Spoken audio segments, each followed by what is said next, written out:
कि समाज के कल्याण और सनातन धर्म के उद्धार में कार्यरत संतों का, पूर्ण गुरुओं का दिल से सम्मान करें और सत्य को जाने बिना भ्रमित ना हों, क्योंकि सत्य ही शिव है।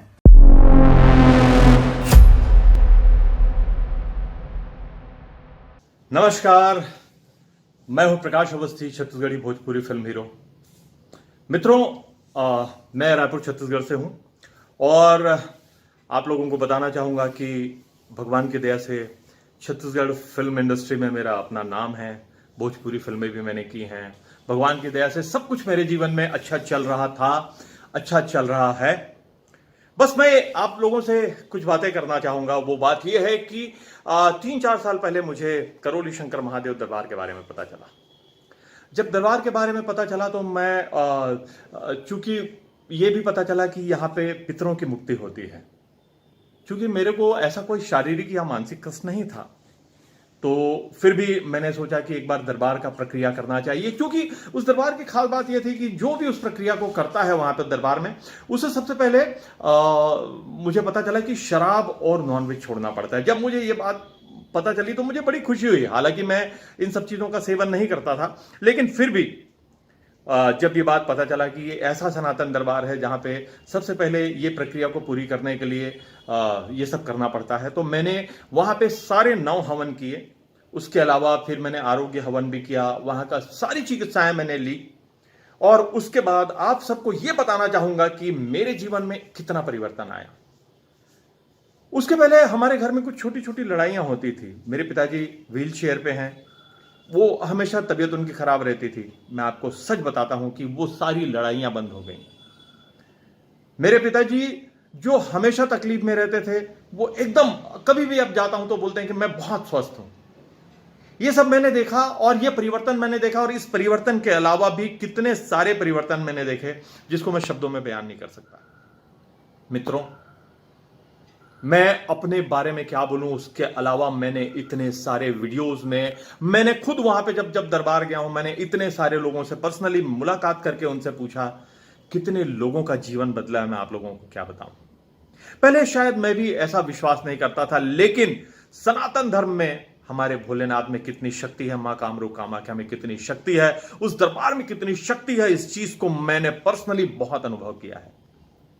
अभी कुछ दिन पहले एक व्यक्ति ने, एक डॉक्टर ने, अजीब सा, शायद वो भी कोई बीमार इंसान लगता है मुझे तो बात से, उसने दरबार पे लांछन लगा दिया। अच्छा, उसने लांछन क्या लगाया, पूरी मीडिया वहां पे आ गई। बहुत अच्छी बात है, वेलकम है मीडिया के। लेकिन मीडिया ने वहां आकर के तो अच्छी बात की, लेकिन अपना न्यूज हेडलाइंस बनाया नेगेटिव। लोगों के मन में कितनी नेगेटिविटी भरी पड़ी है, ये देख करके मुझे बड़ा दुख होता है। हालांकि मीडिया से हमारा भी पाला पड़ता है, क्योंकि हम सेलिब्रिटी हैं। हमेशा मुझे मीडिया वालों ने यह कहा कि प्रकाश जी नेगेटिव हेडलाइन बनाते हैं तभी लोग पढ़ते हैं। मित्रों, इतना भी नेगेटिविटी में क्या जाना।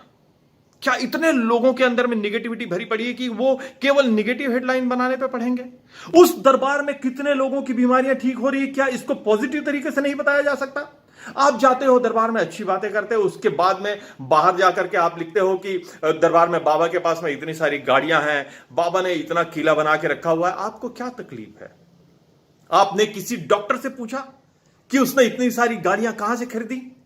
आपने किसी बड़े व्यक्ति से पूछा कि उसने इतनी सारी गाड़ियां कहां से खरीदी, उसने इतने बड़े बड़े बंगले कहां से बनाए? फिर हमारे बाबा से क्यों? और बाबा किसके साथ भेदभाव कर रहे हैं? वहां तो हर किसी के लिए एक ही नियम है। वहां 3 प्रकार के नियम है, जिसे बार बार बताया जा रहा है कि कोई नमन करके भी ठीक हो सकता है, कोई 9 हवन का विधि अपना के भी ठीक हो सकता है, कोई 1 दिवसीय भी करके ठीक हो सकता है। और ये सारे जो विधि हैं या जो नियम है, वो किसी व्यक्ति विशेष के लिए अलग अलग नहीं है। ये एक गरीब के लिए भी है और एक करोड़पति अरबपति के लिए भी है। फिर आपको क्या तकलीफ है? क्यों हमारे सनातन धर्म के बाबा बड़ी गाड़ियों में नहीं घूम सकते? क्यों वो हेलीकॉप्टर में नहीं घूम सकते? क्यों आप चाहते हो कि वो मतलब फटा पहन करके, लंगोट डाल करके एक छोटी सी झोपड़ी में रहें तभी वो बाबा कहलाएंगे? क्यों नहीं? खैर, वो सारी बातें बहुत अलग हो रही हैं, लेकिन सच्चाई यह है कि अगर आपको दरबार के बारे में जानना है तो आप प्लीज जाइए, 4-5 दिन वहां रहिए, वहां की सारी प्रक्रियाओं को पूरा करिए। आपके आस पड़ोस में अगर कोई बहुत बीमार है तो उसको ले जाइए, अगर वो श्रद्धा से सब काम करता है, उसके बाद आप परिवर्तन देखिए। उसके बाद अब दरबार के बारे में, पॉजिटिविटी के बारे में, उस दरबार में जो चिकित्साएं हो रही हैं उसके बारे में बाबा ने तो चैलेंज कर दिया है पूरे लोगों को। बाबा ने सारे चिकित्सा जगत को चैलेंज किया है। आप स्वीकार करिए, आप इस बारे में बताइए। लेकिन आप बता रहे हैं कुछ का कुछ, ये मुझे पसंद नहीं आ रहा है। तो आप लोगों से निवेदन है, आग्रह है कि आप जाएं और सनातन धर्म का ऐसा दरबार पूरे ब्रह्मांड में नहीं है, इस विश्व में नहीं है। ब्रह्मांड को तो मैं नहीं देख पाया हूं, इस विश्व में नहीं है, ये मैं आपको बोल सकता हूं। मैंने बहुत धार्मिक यात्राएं की हैं, मैं अभी तक इस लगभग सारे ज्योतिर्लिंग कर चुका हूं, लेकिन मैं सच बताऊं तो कहीं मुझे ऐसा दरबार नहीं दिखा। बस आप लोगों से प्रार्थना है कि आप दरबार को समझें, जाएं, देखें, परखें, जांचें, उसके बाद में दरबार के बारे में बोलें या लिखें। आप लोगों से यही आग्रह है। जय बाबा की, जय करौली शंकर महादेव, जय मां कामरू कामाख्या, जय भगवान भोलेनाथ, जय पंडित राधा रमन मिश्र जी, जय गुरुदेव, प्रणाम। जय करौली शंकर महादेव। मैं विशाल चौरसिया मुंबई से, और मैं 3 साल से दरबार से जुड़ा हूँ, और दरबार का जितने भी नियम हैं सबको मैंने पालन किया है, और हम बहुत अच्छे हो चुके हैं, पहले से बहुत ही ज़्यादा अच्छे हो चुके हैं। और जो लोग दरबार के बारे में उल्टी सीधी खबरें फैला रहे हैं, उनके लिए हम ये कह रहे हैं कि आप चंद पैसों के लिए आप ये जो गलत काम कर रहे हैं, जो सनातन धर्म को जो आप ये नीचा दिखाने की कोशिश कर रहे हैं, ये बहुत गलत बात है। हमारा सनातन धर्म कभी नहीं झुकेगा, हमारा सनातन धर्म आगे बढ़ता ही रहेगा, और दरबार बहुत अच्छा काम कर रहा है। ये मैं कह सकता हूँ कि हमारे अनुभव हैं, हमारे फैमिली के अनुभव हैं, जो कि मैं आपसे साझा कर रहा हूँ। हरि हर। जय बाबा की, जय माता की, करौली शंकर महादेव की जय। दोस्तों, आप सबको मेरा सादर नमस्कार। मैं छत्तीसगढ़ से विजय मगेल। मैं खुद प्रेस से जुड़ा हूँ और मेरा नाम विजय मगेंद्र है। मैं दैनिक भास्कर से जुड़ा हूँ।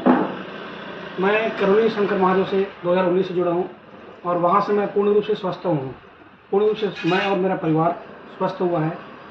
और जिस प्रकार से ये डॉक्टर द्वारा फर्जी आरोप जो लगाए गए हैं, वो पूर्ण रूप से फर्जी और बेबुनियाद है। मैं और मेरा परिवार उसका हम पूर्ण रूप से विरोध करते हैं। धन्यवाद। Guru ji, thank you Baba ji, thank you Karauli Shankar Dham. आपकी वजह से ही हम लोग आज इतना अर्जुन का बर्थडे सेलिब्रेट कर पा रहे हैं। अर्जुन को बहुत प्यारा अच्छा बच्चा बनाने के लिए दरबार का बहुत बहुत धन्यवाद। वी लव यू गुरु जी। करौली शंकर महादेव दरबार की जय। हर हर महादेव। अर्जुन, गुरु जी आई लव यू। ईट सबके। Thank you Baba ji, thank you. मेरा ये मानना है कि जब जब कोई धर्मगुरु, संत, पूर्ण गुरु समाज के कल्याण, सनातन धर्म के उद्धार के लिए एक बीड़ा उठाकर कार्य करते हैं, तो उन्हें किसी न किसी माध्यम से रोकने का प्रयास किया जाता है। और आज कुछ ऐसा ही व्यवहार दिव्य दरबार करौली सरकार कानपुर के साथ हो रहा है। मैं अपनी संगीत यात्रा के आधार पर यह कह सकता हूँ कि संगीत और साधना का वास, बढ़ोतरी केवल उसी स्थान पर संभव है जहाँ सकारात्मक ऊर्जा विद्यमान हो, प्रवाहित हो, जो कि दिव्य दरबार करौली दरबार में महसूस की जा सकती है। मेरी आप सबसे हाथ जोड़कर विनती है, विनम्र प्रार्थना है कि समाज के कल्याण और सनातन धर्म के उद्धार में कार्यरत संतों का, पूर्ण गुरुओं का दिल से सम्मान करें, और सत्य को जाने बिना भ्रमित ना हो, क्योंकि सत्य ही शिव है।